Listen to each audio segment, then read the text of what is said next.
Okay, now children, let us see the past continuous tense, which is the second type of the past tense. We have already seen right now simple past. Now come to the continuous of the past. As you know, the name continuous itself suggests that something which is in progression. It is also called past progressive tense because something which is in progress or it's something which is in continuity, continuously going on, for that sentence or for that action we will use the past continuous tense. But why past? Because that action has occurred in the past, real past. Subject plus verb plus object is our basic structure of a sentence, any sentence, and we have to make changes in the verb portion only. You already know it. So now in the continuous tense, one more thing, if you remember, I have told you in my earlier lecture when I was teaching you the present continuous, that whenever this word continuous comes, what should be clicked in your mind? ing form. ing form. You have to use the ing form. With ing you have to add with which form of the verb? With the first form. ing is always used with the first form of the verb. So as soon as you see the word continuous, automatically ing form should be in your mind with the first form of the verb. So past continuous also we will use first form and ing. Now let us see this total verb portion. And since I have told you that simple past and simple present will not carry the helping verbs, other all tense will carry the helping verbs. In the present continuous, if you remember, we have used the three present forms of the verb be. The root verb be has three present forms, is, am and are. Now the past forms of be, are, was and were. These are the past forms. Was and were are the past forms of the root verb be. So here in the past continuous we are going to use was and were as the helping verbs. So your verb changes will be was or were. Was or were. Okay, either of the one. Plus first form of the verb and ing. So it will constitute your past continuous. Clear? Subject plus either was or were plus first form and ing in the main verb, and then the object and other words according to the requirement of the sentence. Now come to the examples again in the same pattern in the three types as affirmatives, negatives and interrogatives. In the affirmatives, what you will do? Along with the subject we will use was or were. And now children, how to choose to use was and were? Look here, I have mentioned here was. Was will be used with the first person, that is your I, and the third person singular subjects, because was is a singular verb. As here in the present, is was a singular verb, am was used with I only, and are was plural verb, I have told you. Now here also one is singular and one is plural. That's why there is a choice of two. Was is the singular verb and were is the plural verb. So here was is used with I, first person singular only, and third person singular verbs. And since you is used as it is for both singular and plural, you will take it in the plural sense, were. So were will be used with all the plural subjects, second person, and also with the third person plural subjects. Clear? Was with I and third person singular, he, she, it, my friend. Okay. Then were, second person you, and third person plural, they, my friends, my parents, this way.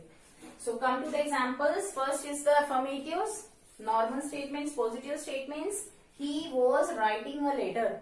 In the past, so was with he we have to use was, singular verb with singular subject, third person singular. And write, main verb is write, and it contains an e at the end, W-R-I-T-E. I have told you, if a verb contains e at the end and you have to add ing, you will remove that e and put ing form. So he was writing a letter. If with I, first person singular verb was, I was cooking food. Cook, first form, and ing you have to add, it will become cooking. Then to make it negative, same our permanent rule, place a not between the helping verb and the main verb. Since it contains a helping verb, no problem here, we can easily place not between the two. Was and cooking, in between the two we will place not. Between was and writing we will put not, it will become negative. He was not writing a letter. I was not cooking food. Look here, we have placed here, you can see the structures here. Okay, I was not cooking food. Now to make it interrogative, very simple. In yes or no type, place the helping verb in the beginning. Yes, and in WH type, in the same yes or no type structure, place WH word at the beginning. Look over here, in yes or no type, helping verb is in the beginning, this was, and then repeat the same structure. Was he writing a letter, and with the question mark. And in the negative, place a not between the main verb. This is your main verb, we will place a not here. Was he not, look here, was he not writing a letter, question mark. And in WH questions, place a WH word before this same structure. Why was he writing a letter?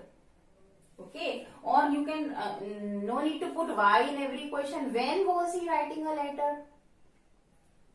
To whom was he writing? Who was he writing the letter to? Yes. So any WH word you can use to make it in the interrogative. And again, to make it WH question negative, you have to place a not before the main verb. Why was he not? Before the main verb, writing is the main verb. You will place a not here. Why was he not writing a letter? It will become this way.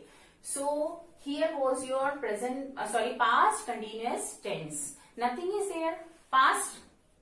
Remember the forms of be, past forms, was and were, plus continuous word is there, first form and ing, so simple. And not a regular position, place between the helping verb and the main verb, that's it. Now when to use it in the real life? Okay, when do we use past continuous while speaking? Past continuous is used for such actions, for those actions which were in continuity at some time in the past, at that time, about which time the speaker is speaking now. Okay, like here, he was writing a letter. Actually, this sentence sounds to be incomplete. When was he writing the letter? He was writing a letter, but when, at what time? So, I am speaking to you just now at the present time that he was writing a letter when his father went to the office. Okay, so now the sentence is complete, the meaning is complete. So, at a particular time in the past, some action was in continuation. When one activity was happening in the past, other action was in continuation.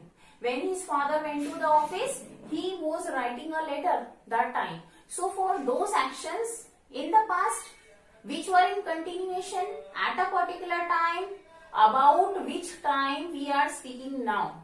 Got it? So here finishes your past continuous tense. Now in the next lecture we are going to see the other two, the past perfect and the past perfect continuous tense. Thank you.